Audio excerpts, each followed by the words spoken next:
किसी सरकार ने नहीं किया होगा जितना भारतीय जनता पार्टी ने नंगा नाच किया है। लोकतंत्र की धज्जियां उड़ा करके लड्डू खाए जा रहे हैं। एसपी सिटी अपमानित हो जाए, एसपी सिटी झापड़ खा जाए। उत्तर प्रदेश के चुनाव में जनता ने सबसे ज़्यादा समाजवादी पार्टी को समर्थन दिया, भारतीय जनता पार्टी को हरा दिया। इसीलिए पूरे प्रशासन को लगा करके और भारतीय जनता पार्टी ने अपने गुंडों को आगे कर करके जो बहुमत का था, जनमत था, उसका अपमान किया है। ये जनता देख रही है और समय आने पर जनता एक बार फिर इन्हें उखाड़ फेंक देगी।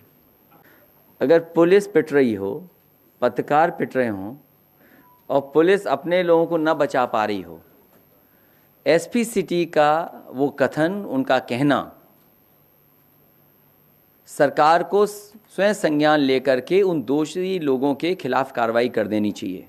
अगर एसपी सिटी उस समय कह रहे हैं कि भारतीय जनता पार्टी के जिलाध्यक्ष, भारतीय जनता पार्टी के विधायक, भारतीय जनता पार्टी के कार्यकर्ता बम चला रहे हैं, पत्थरबाजी कर रहे हैं, पीट रहे हैं, मुझे थप्पड़ मारा है, अगर पुलिस उस समय हाथ खड़े कर लेगी तो आप किससे उम्मीद करोगे न्याय?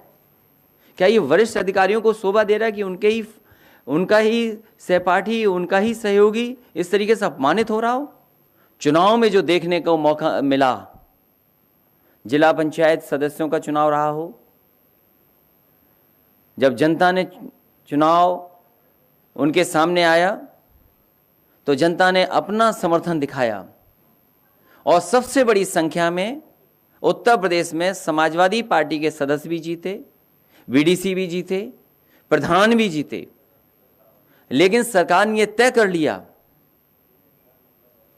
कि उन्हें लोकतंत्र में बहुमत जिसको मिला उसकी कोई परवाह नहीं है, जो जनादेश है उसकी कोई परवाह नहीं है,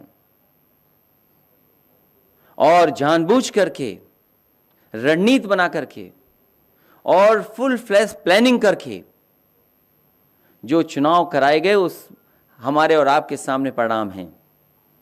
लोकतंत्र में ऐसा नंगा नाच किसी सरकार ने नहीं किया होगा जितना भारतीय जनता पार्टी ने नंगा नाच किया है।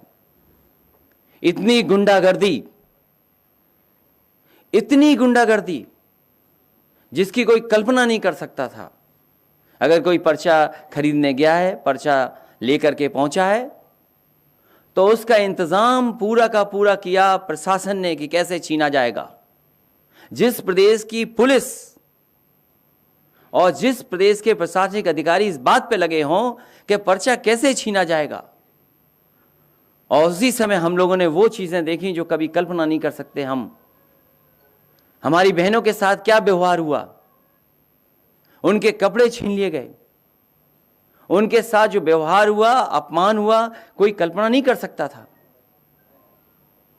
जो सपना दिखा रहे थे कि समाज को हम एक अच्छे रास्ते पर लेकर के जाएंगे, उनने उत्तर प्रदेश की बहनों के साथ कैसा व्यवहार किया, और केवल इसलिए कि ब्लॉक प्रमुख उनका बन जाए।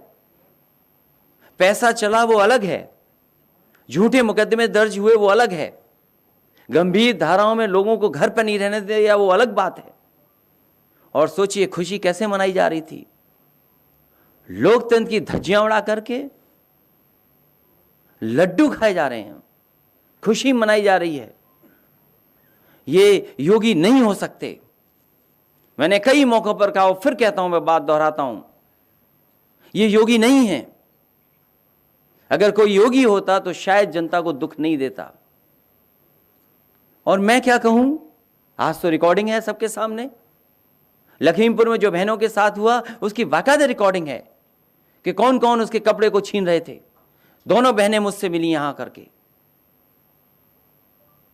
दोनों बहनों से मैं मिला और हमने भरोसा दिलाया कि पूरे के पूरा उनके सम्मान के लिए समाजवादी पार्टी उनके साथ खड़ी दिखाई देगी। इटावा के एसपी सिटी, उनका कहना, उनका मोबाइल पे बात करना, किस वरिष्ठ अधिकारी से बात कर रहे थे वो वही जानते हैं। लेकिन वो खुद कह रहे हैं कि भारतीय जनता पार्टी के जिलाध्यक्ष, भारतीय जनता पार्टी के विधायक, भारतीय जनता पार्टी के कार्यकर्ता ये बम, ये इस तरह का पथराव और इस तरह की कानून व्यवस्था खराब कर रहे हैं। जहां नहीं जीत सकते थे चुनाव, वहां सोचिए बराबर करके चुनाव जीत लिया, बराबर कर करके चुनाव जीत लिया। और संज्ञान में कौन ले इस बात को? एसपी सिटी अपमानित हो जाए, एसपी सिटी झापड़ खा जाए, पत्रकार खुलेआम पिटे उन्नाव में, प्रदेश के दूसरे हिस्सों में पत्रकार पिटे हैं, बड़ी कुर्सी पे बैठे हैं, वो भी लोकतंत्र को धज्जियां उड़ते हुए बधाई दे रहे हैं। इससे ज्यादा शर्मनाक काम और कुछ हो नहीं सकता। यह सब जनता ने देखा है और समय आने पर जनता हिसाब किताब करेगी और जनता इनको सबक सिखाने का भी काम करेगी। और प्रदेशों में जो होता हो वो होता हो, लेकिन उत्तर प्रदेश में जितना गुंडागर्दी हुई है, शायद पूरे पॉलिटिकल कैरियर में अभी तक मैंने गुंडा शब्द इस्तेमाल नहीं किया था।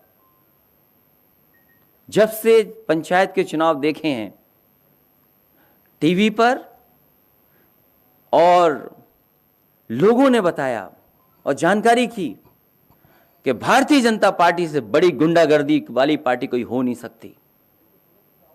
और प्रशासन का साथ लेकर के गुंडागर्दी करना, ये लोकतंत्र में नई परिभाषा तय की है। इसी तरह जो गोरखपुर में हुआ है, हमारा पार्टी का कार्यकर्ता बैठा है, चिन्हित कर करके उसकी टांग तोड़ दी गई। वो खड़ा है, बैठा है यहां पर। हमारे ये पूर्व पार्टी में है, इनके भाई हैं, इनका चिन्हित करके इनका हाथ तोड़ दिया गया। न जाने कितने लोगों पर झूठे मुकदमे दर्ज हुए हैं, न जाने कितने लोगों पर गंभीर धाराएं लगी हैं, न जाने कितनी। घरों को गिराने के लिए तैयारी कर ली कागज की। इसलिए जो हुआ है वो सब ने देखा है और समय आने पर जनता इनको सबक सिखाने का काम करेगी।